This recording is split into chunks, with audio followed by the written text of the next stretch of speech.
What is up, guys? It is Andy here from the Piggy Miners, back with another installment in Andy's Indie Reviews. This time we're going to be covering Blocks That Matter, which is an indie game from developers Swing Swing Submarine, French game development studio. So here's the little bio that was posted on their website so that we can begin answering what is Blocks That Matter. When indie game developers Alexi and Marcus are in trouble, their only hope comes from their creation, Tetrobot.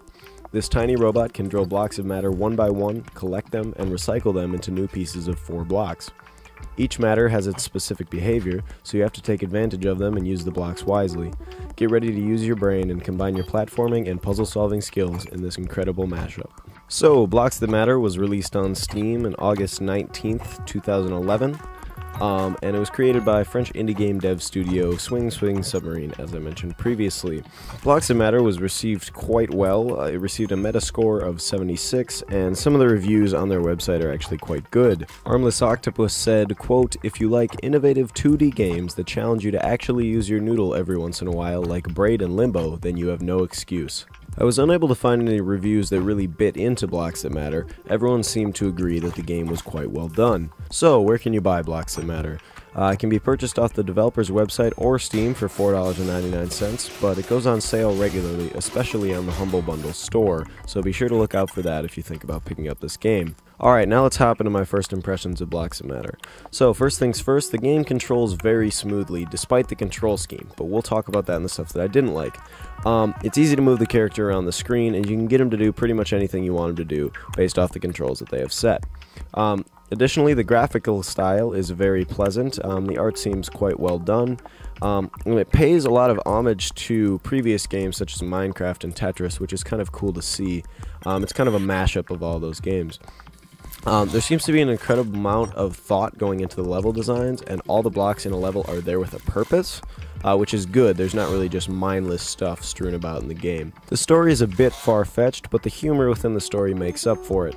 So that was kind of nice to see that the story would kind of progress and seem more personable with the addition of that humor. Alright, so what did I like about Blocks That Matter? Things are explained in a comical way and as part of the story. There are no huge signs that tell you what to do or where to go, and any hints are kind of part of the dialogue between the two developers.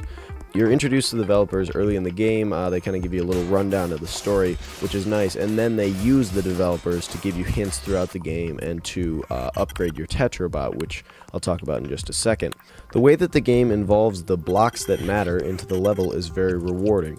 For those of you that don't know, the Blocks That Matter are kind of little Easter eggs of sorts within every level that, when unlocked, show a famous block from a previous video game. So there's Tetris, there's a companion cube from Portal, there's Mario, there's a ton of them, there's 40 of them. Actually, I think there's even more in the bonus levels. But the way that they unlock those and incorporate them into the level is very rewarding.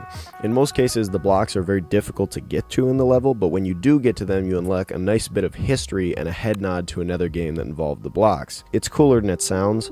It doesn't really sound like that cool, but when you unlock it, it's really nice to see. So, like I said previously, the manner in which you receive Tetrobot upgrades is very interesting. Within the game, the Tetrobot is the main character, and you upgrade him throughout the game with the help of the developers. The developers are a huge part of the story, so not only do they provide plot and dialogue to the story, they also are used to upgrade your character and progress the physical development of the character. And the upgrades of the Tetrobot allow for new things to be unlocked in old levels. So if you receive an upgrade in, say, level 25, I'm just throwing that out there, that's random, you can go back to level 2 and possibly unlock a secret or something using the upgrade you just received. And that really adds to the replayability of the game as a whole. In addition to all these things, there are unlockable soundtracks that become unlocked as the game progresses. So as you visit levels and new music is discovered in each of these separate levels, you unlock the soundtracks, which can be played back in a menu at the home screen. And also, the music is not one single main theme throughout or a series of motifs or anything like that. They're level specific, which really adds to the feel of the game as a whole. So if you're in, say, a snow level, there's music that feels wintry, and that's really nice to see, especially from an indie game of this level. So what didn't I like about Blocks That Matter? There was actually not very many things that I didn't like, which was surprising to me, because usually, even if I give a game a really good score, it seems like there's still some problems with the game, but this one only had 4 main points that I didn't really enjoy. So firstly, the gameplay gets a bit stale after a while. Yes, the levels progress, yes, new things are introduced, you get upgrades on your Tetrabot and things like that, but it just gets kind of stale. You're doing the same thing over and over again. Yes, you're trying to get to the level exit, and you're trying to do all these different things, but it just doesn't feel refreshing after a while. In addition to that, the control scheme is quite odd. It's not a WASD game, it uses odd key bindings to begin with. These can be rebound, obviously, but the way that the game controls is just weird. It's fluid, which I mentioned in my first impressions, but it's odd the way that they do it. It's not bad, it's just odd. It's something that I feel that I should tell you. The enemies in the game seem to only act as inhibitors and not really as a challenge. This was weird to see, as I was expecting that the enemies would get progressively more difficult, but instead they're just placed in the level and they don't really do anything but stand there. They're just kind of there and you have to avoid them. They're not actively trying to get you. So lastly, I had a bit of a problem with the way that the levels were conducted. If you mess up even one small part of a level, it's probable that you'll have to go all the way back to the beginning. There's a built-in kind of reset feature, which is fine, but there's no checkpoints of sorts in the levels. In the first 20 levels, let's say, this isn't a problem because the levels are not very long, but once you get up to anywhere from 20 to 40 until the end of the game, even into the bonus levels, it's very, very frustrating having to go all the way back through, especially if a level took you, say, 10 minutes to complete, and you already spent 8 minutes of it. If you make a little mistake, you have to go all the way back to the beginning. So now that we've talked about what I didn't like about Blocks That Matter, we can hop into the replayability of the game. So within Blocks That Matter, there are 40 blocks that matter that can be found within all the levels. You don't have to find these to complete the game. You can go all the way through the story without getting any of them, but to truly complete the game, it would be nice to find them, obviously, and especially because they add to the story by unlocking all of these different sorts of head nods to these games from a while back.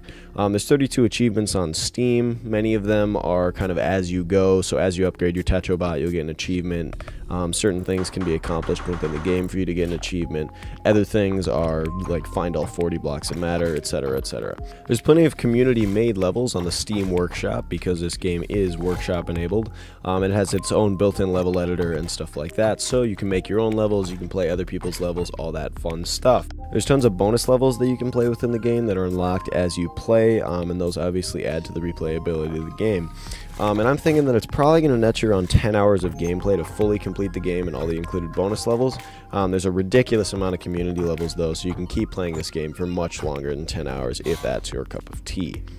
The overall rating that I would give Blocks That Matter is an 8.5 out of 10. It's very well done, and I think that for what it's worth, it's definitely a good game.